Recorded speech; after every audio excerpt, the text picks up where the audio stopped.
on Holiday Pond where a few years ago there were some dog deaths. They just collapsed and died. They had these convulsions, maybe from these neurotoxins, anatoxins. At the time we collected the sample, the concentrations were, we had considerable amount of anatoxin present.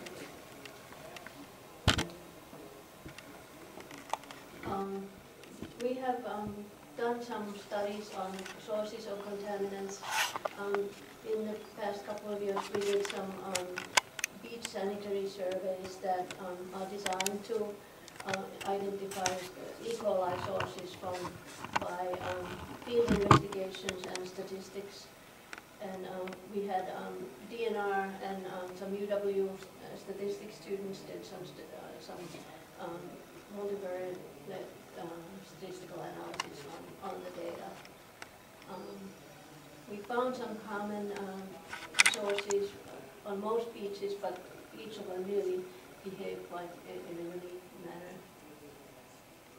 We need to identify the sources to make any kind of remedial plans for each beach.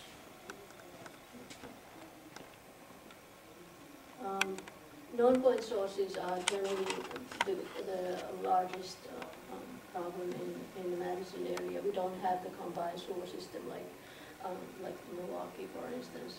So during the storm events, we see elevated E. coli levels, and we also have seen elevated levels of parasites like crypto and giardia and salmonella, and that could mean increased illness. The other one that is on most beaches is the problem of especially urban geese, the huge populations and their waste, and that goes directly to the lake. The swimmers, if they are sick and they have fecal accidents or they suspend contaminated sediment, can be a problem. Pets, wildlife that come along the storm sewers are a problem. We see elevated levels of E. coli in near the rivers and creeks. For instance, Starkweather Creek delivers a lot of contaminated water to Albrecht Beach, and we see a lot of high peaks there. If there are sanitary leaks, we may not know, but that would be a potential problem from the old infrastructure in the city.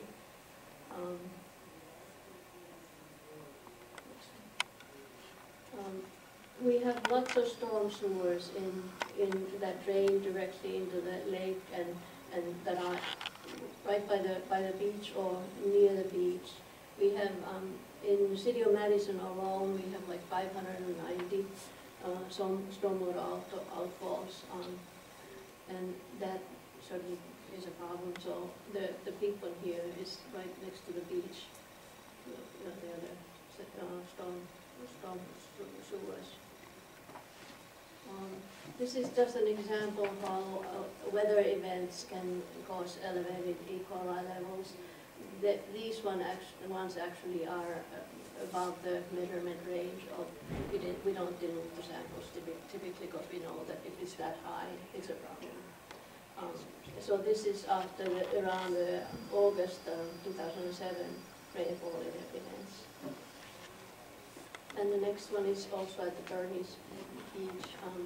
It's a different year, but a direct correlation. This is rainfall inches and the E. coli levels. We also had lots of fecal waste on the ground here just before the rainfall, so it probably exasperated the peaks a little. The Vilas Beach has stormwater outfalls to the west and east, but there are some sanitary lines that go right by the beach house there. That could be a problem, and I think it was a problem at some point. There was a leakage there, but that was fixed. Especially last year, in this 2010, we had these huge peaks again above the measurement range, and we had the beach closed for 43 days. And the next one, the cause was really the contamination from the geese. The geese counts correlates with E. coli counts at all beaches, but it's particularly bad at Vilas and Olin.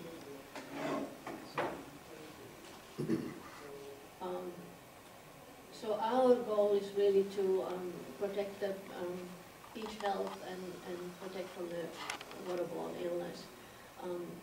For practical purposes, we consider that the high bacterial counts or massive populations of cyanobacteria are a concern, and we try to do something to eliminate that risk.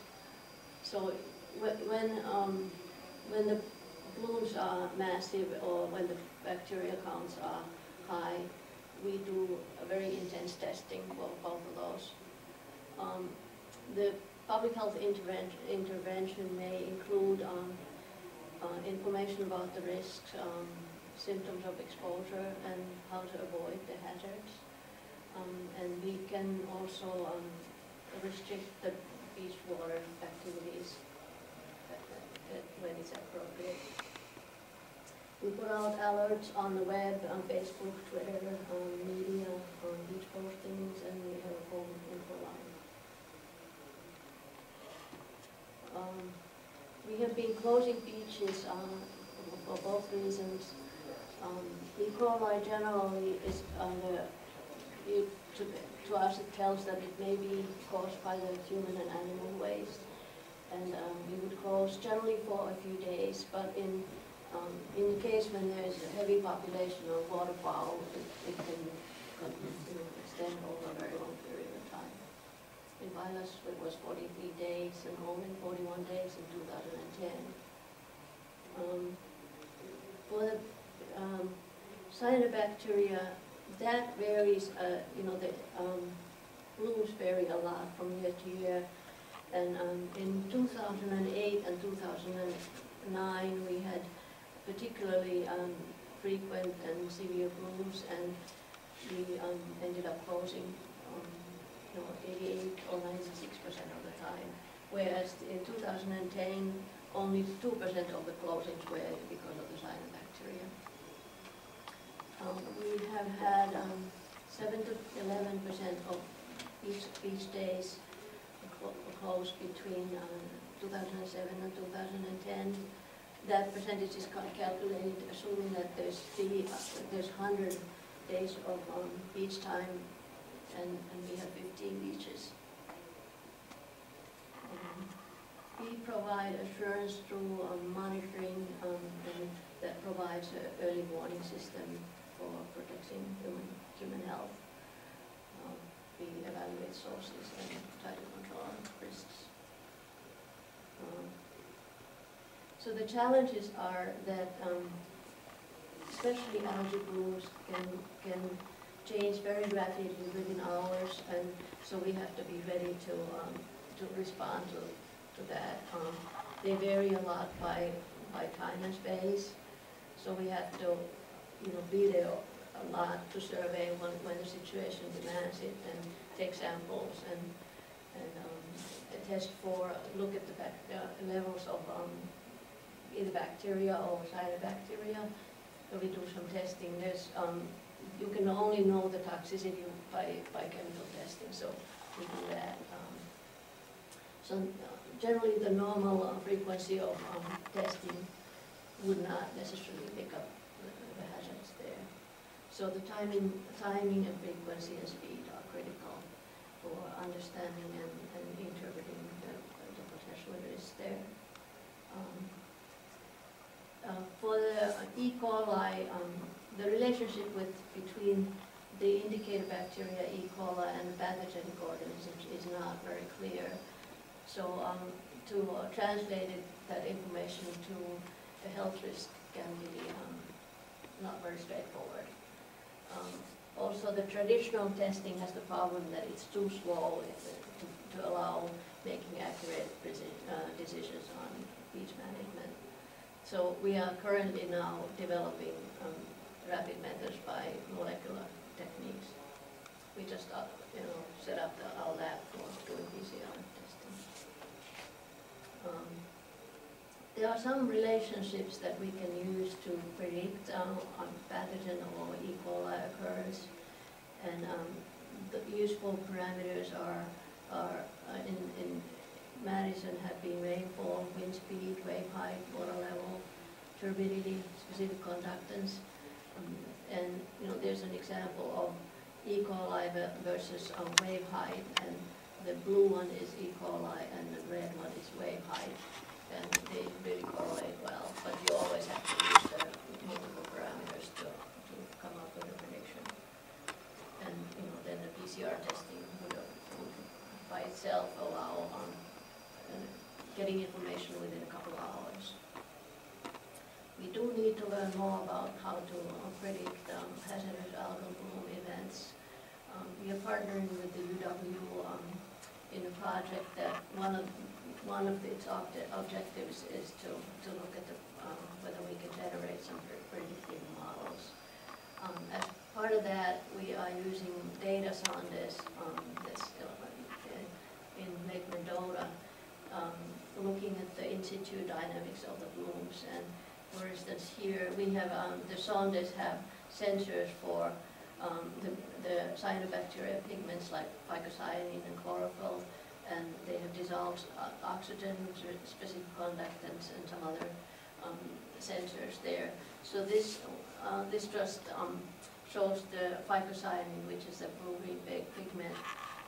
The sonde takes readings every few minutes, so you can see the trend, and that might be useful for the prediction purposes. For instance, here, where this peak is and this peak is, there was that was coinciding with some heavy rainfall events, and you see the dissolved oxygen increase as the population increases.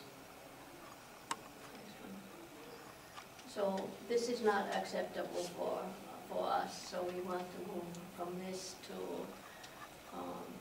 healthy swimming and recreation. It's not only a public health risk to have poor water quality. The lakes provide good social values for us, and if we have water deterioration, it's affecting our economy as well. Next, yeah, we have done some work on targeting some beach contamination on 2 impaired beaches, and these beaches were selected based on what the contaminant sources were and the possibility of addressing the problem. So Gurney's Beach was chosen because the primary source is stormwater, and there was good space to install a bioretention system. So Genesis is going to talk about these. Yeah. Okay. I'm going to tell you what we did, but first I'm going to tell you why we did it. Watch it, Jim. No, I'll go old school. So you can see this is V.V. Clark. This was taken a few years ago when the lake was high. Looking at scums, Two things, though, that if you look at these pictures a little bit in more detail, when we were looking at some of the beaches that are impaired, and even just city beaches, V.V. Clark isn't on the impaired list, but it just happened to be a good pilot site. They were located in like these coved areas. So when people were deciding where to put beaches, it seemed like a nice spot, but it's also a nice spot for algae. You know, the algae scums will float along the shoreline. They find this nice little cove here and just kind of swirl and stay there. So this picture down here, then, Dick Lathrop was sitting in his office, and he sees, looking out into Lake Mendota, some algae scum moving this way, and he's kind of caught up on the pier there. And so these two kind of concepts explain kind of why we tried what we did in trying to maybe, instead of having a concave shoreline, maybe bringing it out into the water a little bit and not allowing that scum to get stuck in there. Do you want to? Yep, thanks. Thanks. So now, where we did what we did, and then I'll get to what we did. Go ahead. Vilas Beach, I'm just going to talk real briefly. We did some things there, not related to the scums, but go to the next one. So here's a little analogy. We saw the interceptor. I'll get into what that is. That's here on Lake Mendota. B.B. Clark is here on Lake Monona. It's a deflector. And Bernie's Beach, here on Monona Bay, we had a deflector and a bioretention. Next. So Vilas Beach, again, Lake Monona. Here's the zoo. We have this site here, which was pretty eroded. There's a lot of tree roots you can see. It's steep. People, I guess, didn't use it very much anyway. And if we can minimize any goose axes whatsoever, that's a positive thing. So we did two main projects here. We installed some what's called prairie sod, and I'll show a picture of that next, I believe.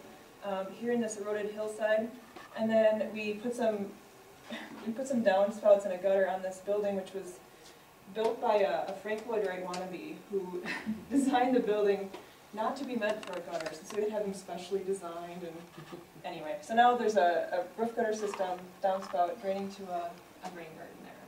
Next. So this is the prairie sod. It comes rolled up just like regular turf sod. We had to order it like 16 weeks in advance. It takes that long for them to grow in your greenhouse.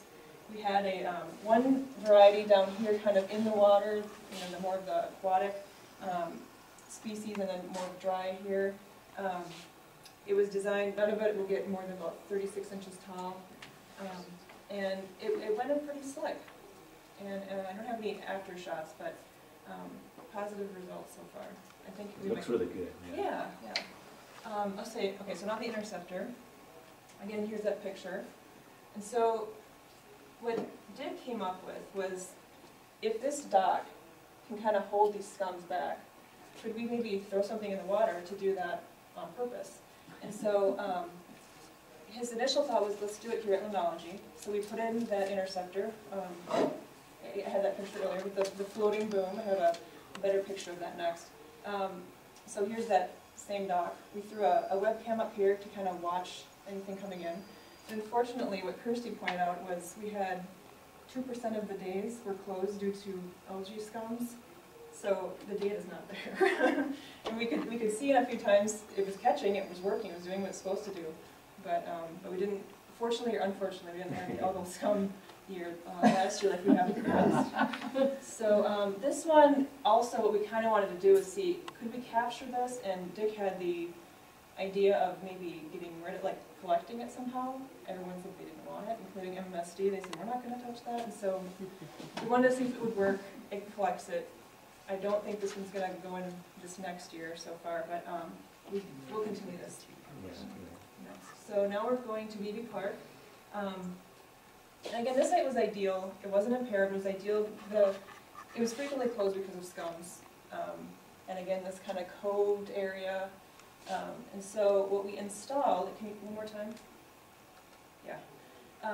We installed this floating boom. It's about 2 feet, a 2-foot depth curtain, right here, below the water, beyond the swimming ropes, and it's about 100 feet wide. And the idea is, with longshore currents, it's blowing the scums, and it'll hit this, and it'll deflect out. And we have a modeler in our office who is all over this, and he modeled particle. You could put like the buoyancy of particles and see what they do and how deep they go and how far out they go, and it's quite interesting. And he thought at first it would kind of go like this, and so we put the deflector on both sides, also because the wind does change, and you could get stuff in there, and you definitely don't want that.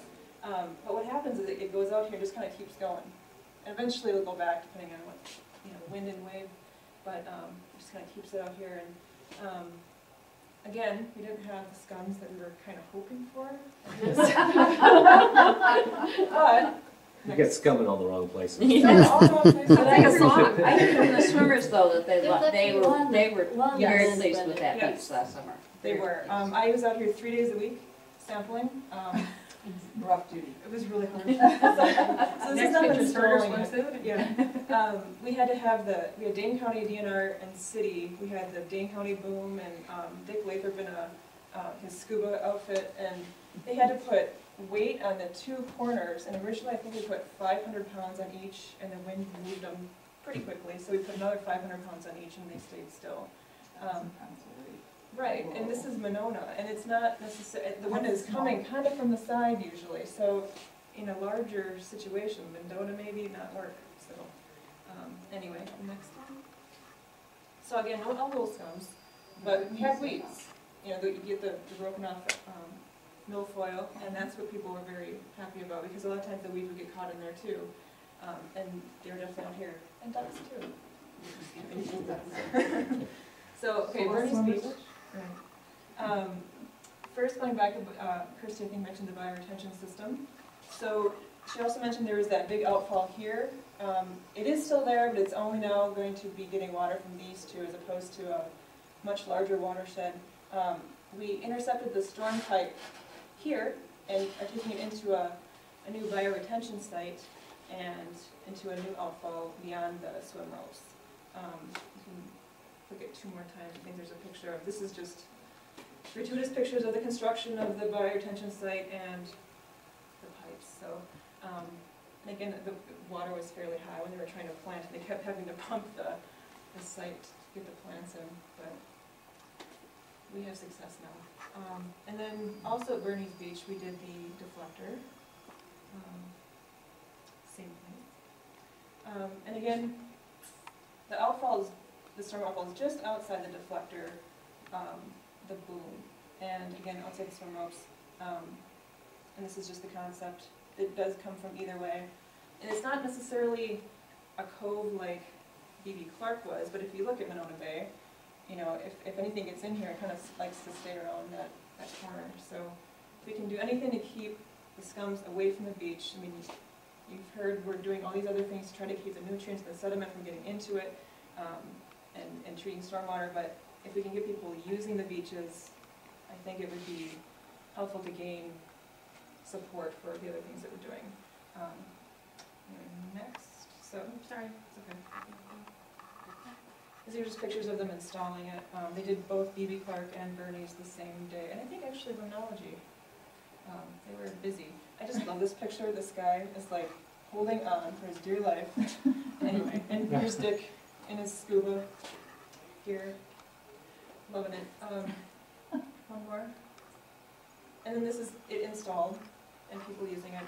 Again, community support. I did have people say they liked it. I mean, they could see things outside of it, and of course, if you get the media involved, I think there's one more. And again, while the numbers didn't necessarily support it, we did have this. Here's that outfall, that big outfall, and I see this a couple times. You know, the beach is over here, so this is on the right side. But that's what we wanted to do. So, and then this year, I think one more, and click through. So we're going to go back to B.B. Clark, Bernie's, and we also want to add a possible exclosure, which, if you remember, that curtain was about 2 feet. Let's go to the bottom. Brittingham isn't used very often. I've been there. We used to sample Monona Bay every week for about 5 years. I never saw anybody use it, except the geese. So the idea is maybe try a pilot here with an exclosure. We treat that whole area with UV, pump it through a 4-inch PVC pipe, which would be underground, into a little trailer. First treat it for sediment and that kind of thing, and then treat it with UV. Send it back into the exposed area. And I think the idea, the pumping system is still being worked out by somebody else in our office, but that area we treated 1 to 2 times a day. And sampling obviously would be ongoing, and we'd be working with help on that. But we don't know how loud it's going to be, if it's actually going to work, but so we thought, let's try it somewhere where only the geese wouldn't matter or would care. But it might work, so it would be kind of like an in-situ swimming pool, but stay tuned. I think if you click one more time, well, there's a website up there that would have the webcams. I think we're going to install webcams here. We had one at B.B. Clark last year, maybe Bernie's. So to keep kind of track of what we're doing this year, and a little bit more detail on what we did last year is at infos.yahara.org. There's all sorts of information on lake modeling and that kind of thing on that too. Kind of interesting. So We can always hope for more scum and algae yes. for next year. More scum. Or for the summer, yeah. Not really. Okay. I'm going to go back. Why am I here? I thought I was going to go back one.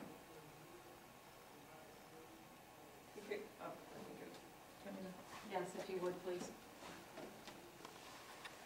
Is that where you were? Sure, that works for me. The group came up with a lot of good suggestions on our beaches, and each beach is unique in its own way. But this is a kind of a listing that Kirsti put together of a number of the things that we see at the beaches, probably several of these at each beach. And what makes beach bacteria very difficult is it could be there one day and not there another day, or it could be in one spot and rain could wash it to another spot. It's moving, it can come from different places, and it doesn't always come from the same place. So if you think you found it coming out here, the next time you test it, it may not be there, it might be coming out over here. So it's a moving target, and a lot of times we're told by some of the folks that have done this before, is you don't test everything continuously trying to find it. You deal with the problems that you can see, and if they're pretty straightforward, you take care of those and you see if you fix the problem, at least reduce the problem. So some of the things we see regularly have to do with the stormwater discharges. Some of our beaches have a number of stormwater discharges very close to them. Some of our beaches have rainwater coming off the roofs that come through the sand. Now, think about the sand. It's a nice, wet, warm environment. Sounds perfect for growing something that I wouldn't want growing sometimes. Also, you've got the bird feces, the gulls, the other waterfowl. You have the occasional dirty diaper. You have a number of things, food remnants left, that it might encourage a wildlife. Just a lot of things that could be in that sand. And then we get the parking lot or the roof runoff. Genesis talked about cleaning downspouts and gutters on Vilas. Well, another one that needs it is Obrick, and I'll show you some pictures shortly. But Obrick has some pipes that come off the roof, and if you went out there now, I bet you'd see a good foot or more of a gully right from the pipe coming out of the roof that drops to the cement and then goes down the sand.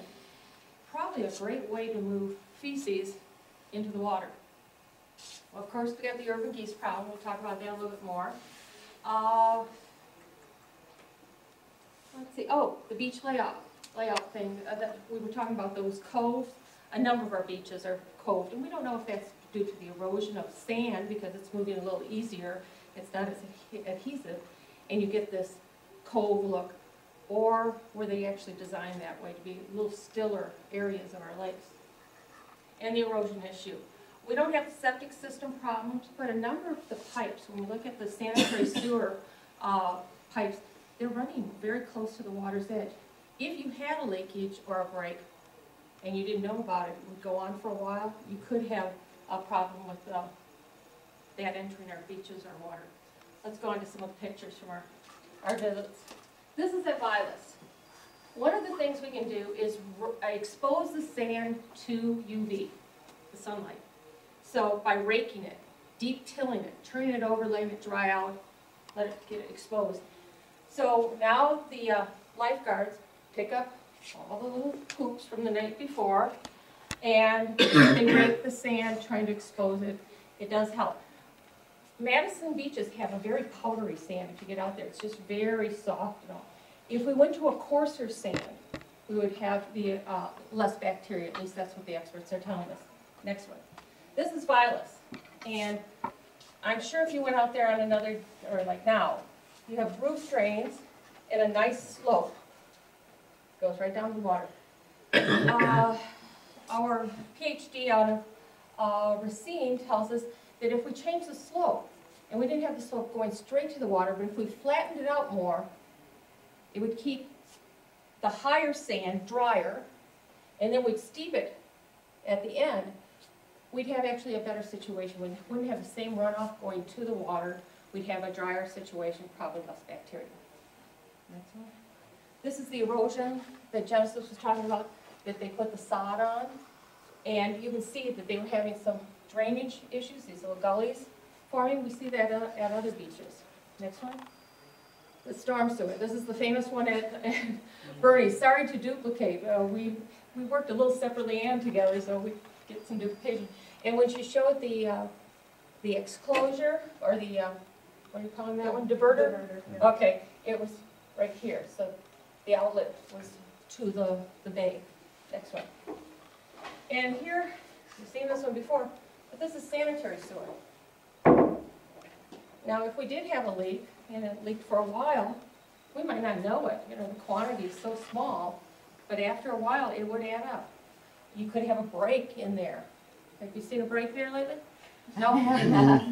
But it's all around the bay too. Yes, It's it not is. just there. Exactly, so it's something we have to stay on top of and work with MMSD to make sure they do go through their pipes with their cameras and look for their leakage.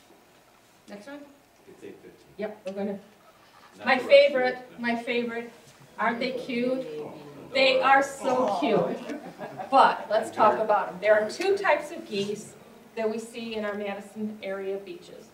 There is the interior geese, that's the migrating one. They come in the spring and the fall when they're traveling through. And then we have our resident geese. They're the giant Canada geese. Now, the giant Canada geese act as decoys. So if you know a hunter that goes out hunting for waterfowl, they put all those plastic or wooden ducks in. Well, these are our decoys. They stay here all year, so when the migrating ones come through, they go, hey, must be a good restaurant down there, or must be a nice neighborhood to stop and stay, because they see all these resident geese here. So we get more geese just because they're here. And they're so cute. But they poop 1.5 pounds a day. And I would invite you all to go to Vilas in the next few days and walk over that beach. You have to pick your way, and there'll be multiple feces in a square foot, and you just have to pick your way there. They live to be about 20 years old. They have a clutch of 5 eggs on average, and because they live in such a beautiful neighborhood, safe neighborhood, they have 90% survival rate. Not like if they were out in the wild.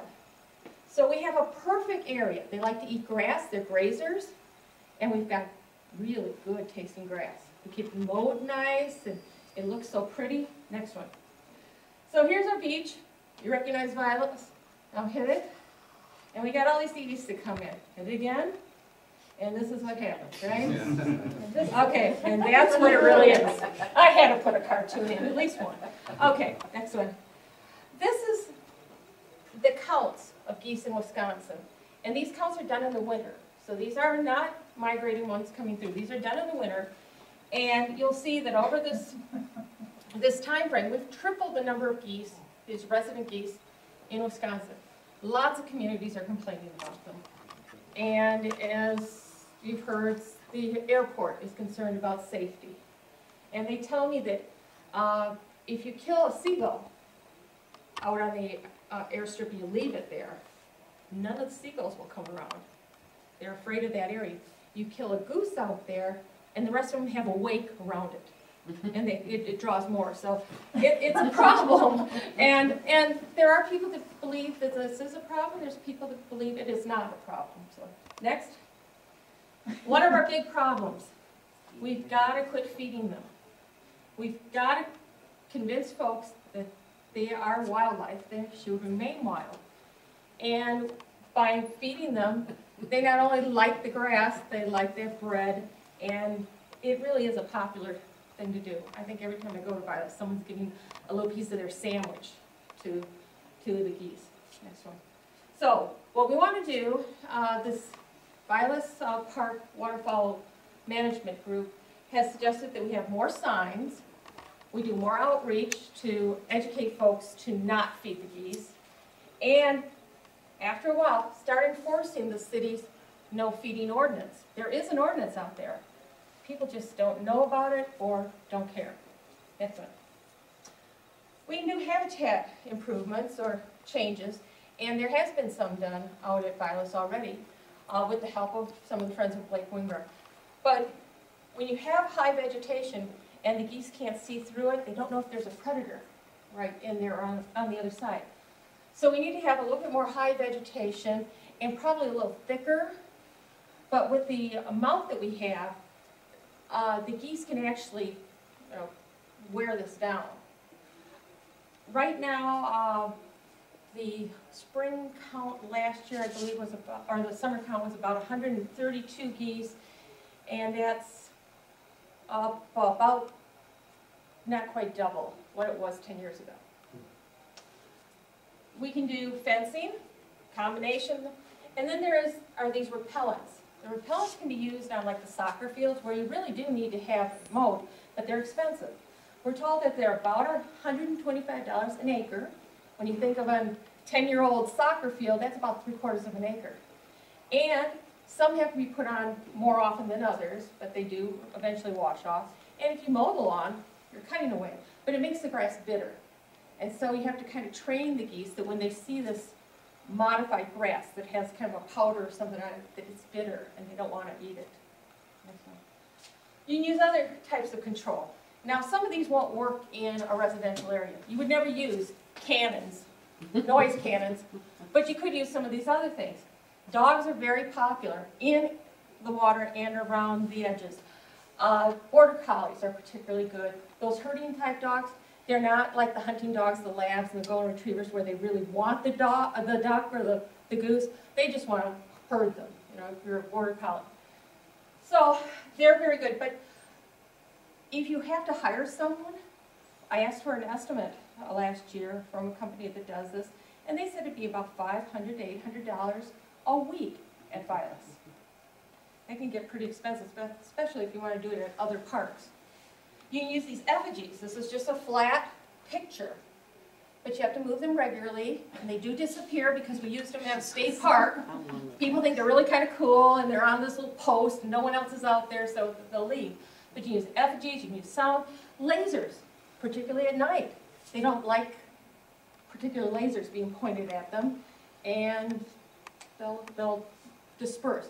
The problem with some of these things is you might make the area at Vilas not so hospitable, but Bernie's meant we can become more popular. Next. Birth control. Contraceptives are available, but the ones used for geese are not allowed to be used in Wisconsin yet. They're not selective enough, and you put it in food, and other things eat the food, so they're not allowed. Hunting, the early goose season is in September, usually the first 2 weeks of September. Those aren't the migrating geese that are hunted. Last year, there were 20,000 geese taken during that early season. And they're taken in marshes like, you know, Upper Cherokee Marsh and 6 Mile Creek Marsh, and some of those. Those are residents of that area. But if we got really good and chased the ducks out in the fall, like in September, got them out of the parks and kept them out of the parks, they'd probably go to these really nice places like Cherokee Marsh, and it might even be more successful hunting. You can oil eggs, just a regular vegetable oil.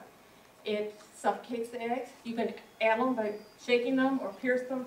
What you want to do, though, is leave the egg in the nest so the female won't lay new eggs. I would have thought you just take them out and that'd be it. She'll lay more. Next one. This is the most controversial. And this is actually harvesting the geese. And they can be taken someplace else, but they usually come back. These are homing type of geese. They'll come back to where they were raised. These are people from the USDA. They come in with these sections of fence, and they wait till June or early July when the geese are molting, so they don't have their flying feathers. They can't fly away. They just kind of herd them, holding these big pieces of fencing until they've corralled them. Box them up, and they can be taken to a food processing, and they can be taken to pantries. Now, that's what the city wanted to do over at Warner, if you remember, in the fall. They wanted to do that. The airport was going to pay for it because they were concerned with the amount of geese that were over there. They actually told them, yes, they could, and the next meeting they told them they couldn't because of the outroar that there was. At the same time, those meetings were occurring. 20,000 of these geese were being killed around the state, followed by another hunting season where many, many, many more were taken. But we see our wildlife differently when they're in our parks than we do in the wildlife, you know, the wild of the state. And Jim is on the Vilas group, and we have contentious discussions every time we meet about whether we can kill geese. Because like we said, we could take them someplace else, but they'll come back. We could make this so undesirable that they don't want to stay here, but they're just gonna go someplace else, like Bernie's or Brittingham. Many folks would like to do this, many folks don't want to. And the side against it is very organized through their Facebook and a number of other things. So we're going to be making recommendations to the city on both sides of this issue, explaining what would happen if we did do a harvest and what if we didn't do a harvest, and hopefully the commission will make the right choice for the city of Madison. I think we can stop right there. It's about, what, 8:25? Yeah, so any questions or comments? I have a comment, on Monona Bay, we convinced the parks to allow us, instead of mowing down to the river, they let that be a vegetated strip at the Brittingham side of the bay, Brittingham Beach, and the amount of geese, the geese just came over to Bernie's Beach then. And that's all very mowed because it's a heavily used park. So it actually increased our geese problems at Bernie's because, and we thought that we were doing a good thing by, allowing that. So we're like, maybe they should mow back over there because there's not as many swimmers over there. But I mean, you're gonna get them, and I don't know what you can do about it. The people who are opposed to, like, killing the geese, to be blunt, are they also opposed to, like, the oiling and birth control? Not necessarily. Many of them say, after they're born, they're alive, but they don't uproar quite the same way over egg oiling and things like that. Are these people who are opposed to the capturing the geese, are they also users of the parks? They're not the ones on the committee, and over at Warner, I went to a couple of those meetings just to kind of educate myself, and they were from everywhere. There are websites, the Hall of Shame, and it outlines communities that do harvests. Now, a lot of us, I have mixed feelings about this too. I don't hunt, but I'm also not a vegan. And I eat meat, but I go to the grocery store, and it just makes it that much easier for me to eat meat.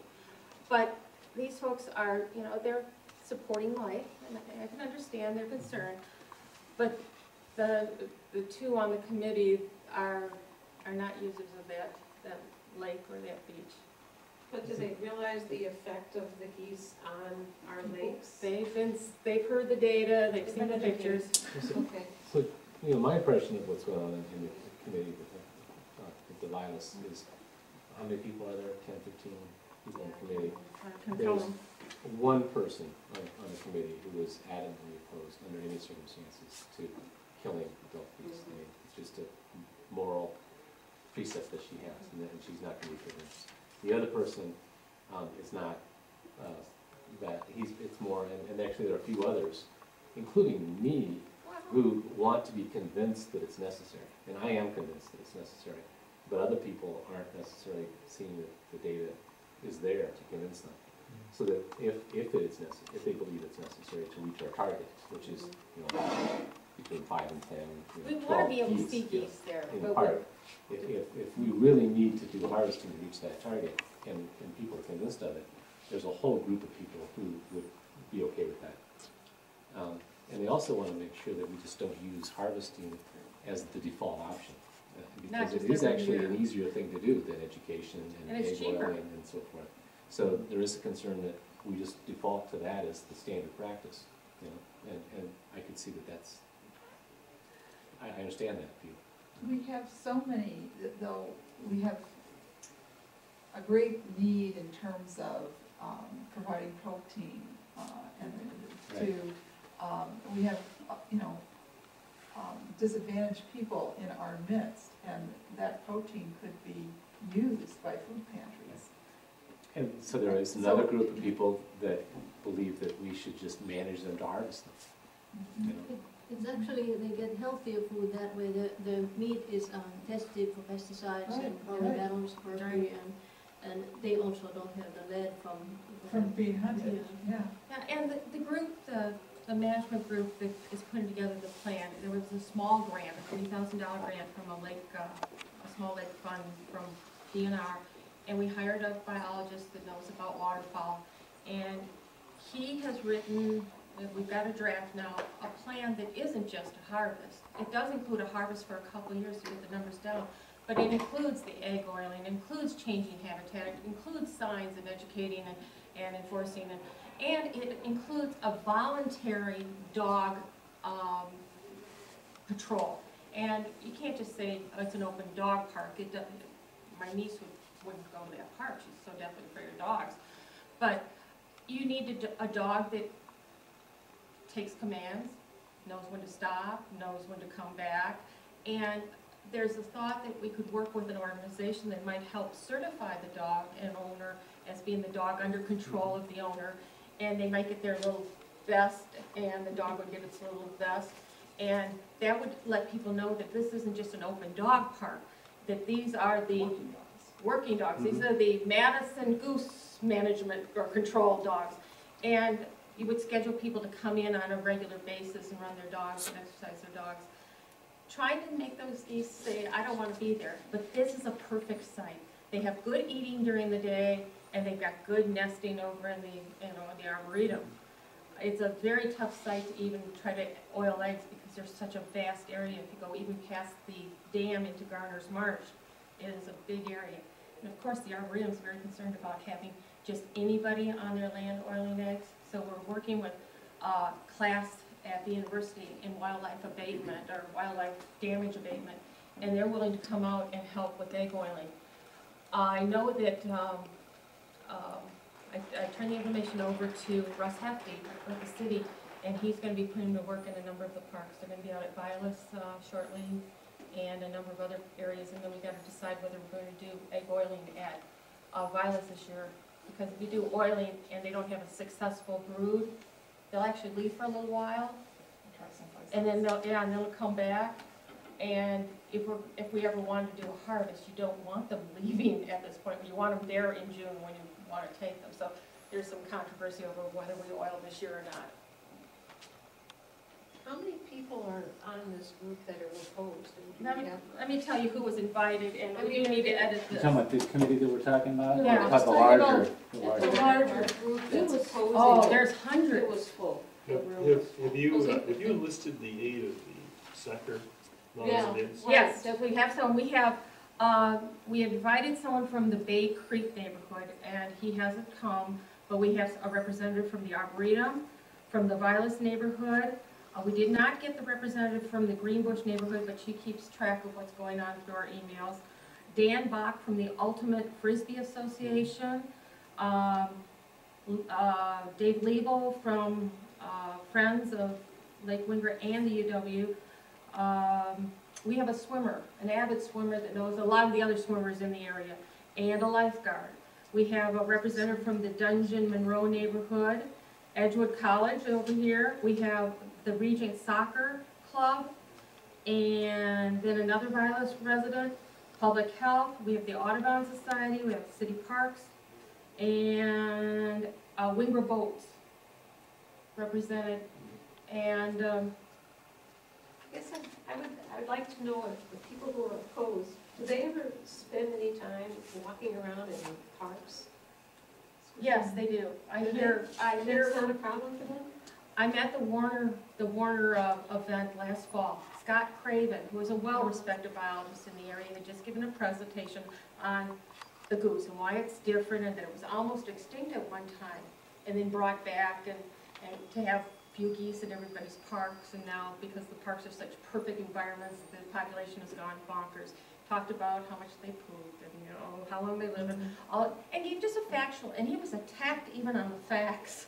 And then they went into public comment, and I heard everything from, and these people are very emotional. They believe so strongly that you don't want them in the air because of the planes, and you don't want them on the ground because of the poop under your feet. You don't want them in the water because of the fecal matter. Where do you want our geese? Or I bring the kids, I bring the kids from my daycare over here, and they love to see the geese. And the next day, if I brought them and they were all gone, they would say, where are the geese? And I'd have to tell them that our society killed them, and we're already a violent society. Kids do not have to be told this. So when their kids from their daycare get giardia because they've been playing in goose poop, The they bike- might think yeah. a little bit The different. bikers talk about being, their Oh, wheels yeah. going out from under them when Oh. they're biking. And soccer, when my kids played soccer, it was disgusting. If one of them, well, first of all, they slide Yeah. because of goose shit, and then they get it all over their uniform, and they're, you're taking wipes to get it off their skin. People And talk they're still about, playing soccer. yeah, they have to strip them down before they put them in the car. The It's true, The association tells them to go home and take showers after playing at this park. And others have moved their practices from Vilas to other parks because they don't want them playing in this. I know it doesn't, it sounds different to us sitting here, but there are people that truly believe that the goose that took the flight on the Hudson, the plane down, that was a migrating goose. These are not problems. They don't fly as high as the migrating geese. At least that's what they'll tell you. Well, then there's one of them talking to them, really, I mean, Yeah, it's But they're passionate. Now, and remember they're- that there are this other Yeah, there's lots population of other that are, willing to accept it if we can convince them that it's necessary. Mhm. And places where people would control geese without harvesting. Mhm. And so we need to be able to say, in this situation, we need to be able to Right. harvest. Be able Well, to sure, even and feeding and the so it's zoo. not a black and white. in No, any it's way. not at all. It's- And if you're not going to do the other changes, you've got to, I think if a lot of changes were put in place and then we went to a harvest, some people would go along because they said, it's just not going to be repetitive harvest every year because you're not doing anything else. So that may be the knack we have to take. okay. I think it's still left grade 30, but I had one final question for Kirsti maybe. When we're talking about Vilas Beach there, that most of the problems are from geese food. But is there anything, I've been asked this before, is there anything from the zoo? Not anymore. Not anymore though. One time in the 90s, was it? Yeah, Or- 1993. Okay. Yeah, And since- 96. Yeah, But but since what's then, interesting there's is it been actually nothing. closed Olin. So it went down, 2 miles down Winger Creek. Olin's right around the corner. Right. And Olin was closed Okay, for a but while. currently it's fair to say there's nothing going on. Well, I'm on the zoo commission, Yes. but that the manure is taken to the landfill. I think that's what I heard last, so it's. I think they're going to start taking it maybe to I thought it went digesters. into the sanitary sewer. That doesn't drain, doesn't the whole Yeah. zoo grounds go into a sanitary That's sewer? I'm talking the about- runoff. But the other The stuff, actual- probably. Yeah, I'm talking about actual manure that's Okay. scooped out. I Yeah, thought that was taken to the Okay, landfill. but all the other stuff that gets kind of like washed off, gets into. And the reason we're dealing with this geese issue is we had this graduate 900 level class in statistics take the data and worked it every possible way, broke up in groups and that one came back with the strongest correlation to geese. Others, like Bernie's, came back with the strongest correlation to stormwater. Stormwater runoff stuff. So each one, it could be, Each one has different. yeah. And we should mention too with Vilas last year and with Olin, our parks director thought that once the beach closes, send the lifeguards home to save money when the geese take residence. And so the lifeguards stay home because the beach is They're not getting closed. paid. Yeah. So we did talk with him and the mayor, et cetera, and said, here's the problem. So we think hopefully this summer that won't be the case. So keep the lifeguards there, Yeah. rake the beaches, chase the geese around. Yes. Yeah. The other thing from the stormwater at Bernie's, one of my theories is that it's also a raccoon shed. Oh, yeah. Exactly, Because right. those raccoons are living. Oh, yeah, out they're there. everywhere, Yeah, and, Yeah. and they also produce a lot of fecal Yeah. material. Yeah. So I'm thinking that's the source of. Is there any beach studies going on Mendota? You test at Mendota. Yeah, we have, well, Mendota has been behaving very well. Oh, that's It was removed, all the Mendota beaches that were on the imperial list were removed. There was an area at the time that, Marshall Beach, I think. Yeah. Spring Harbor. Yeah. And James That's what I Madison thought. at one time. Yeah, But but they there come was off. Marshall Beach because there were not too many people using it, and occasionally some daycare centers went there. There were would poop all over.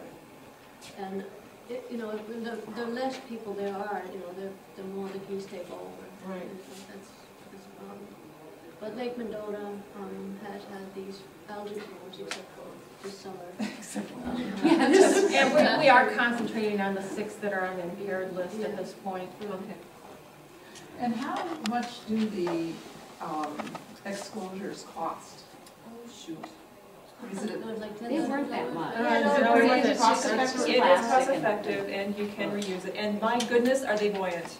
We had a little rowboat to test every, you know, and we had to row over that thing, and it took all of our effort to like push it over and reload it. It was, anyway, they're staying up for quite a while, I think. Are the birds landing on them? Oh, yes. Yes. It's habitat also. Yeah, the one thing we need to probably come up with is the little spikies Well, that was it. or The other something thing I on was them, gonna say so is they we- don't just No, sit there he's- and bottom all the he's time. sitting there. But then it's Yeah. not very swimmer friendly either to have spikes. Well, they're outside the ropes. I know. You know, Our I don't think management- I never thought in my career I talk about poop so much, but I talk about cow and goose poop Yeah, daily. exactly. So I have one more question. What was the stuff that you put on the grass? I've never heard of that. There's one called flight control or something. I mean, there's several of them, but the Can best you consider one that like is, at Vilas? let me see, the best one is, it's very expensive, that's the only problem. I know. Okay, I do have the name. It's an anthracis compound. Depends This on is what one you're thing. Oh, Goose Chase?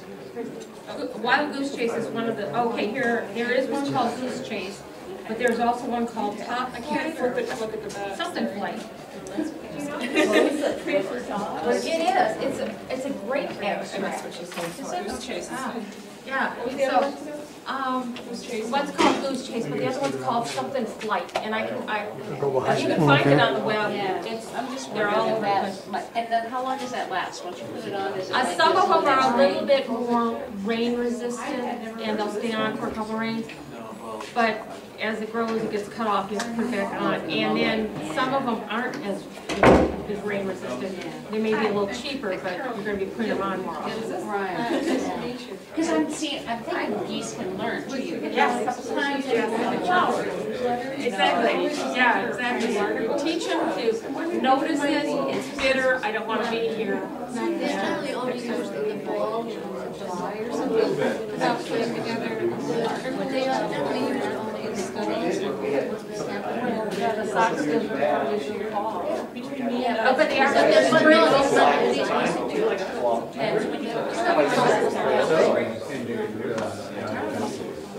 I have level, why would they probably have directions?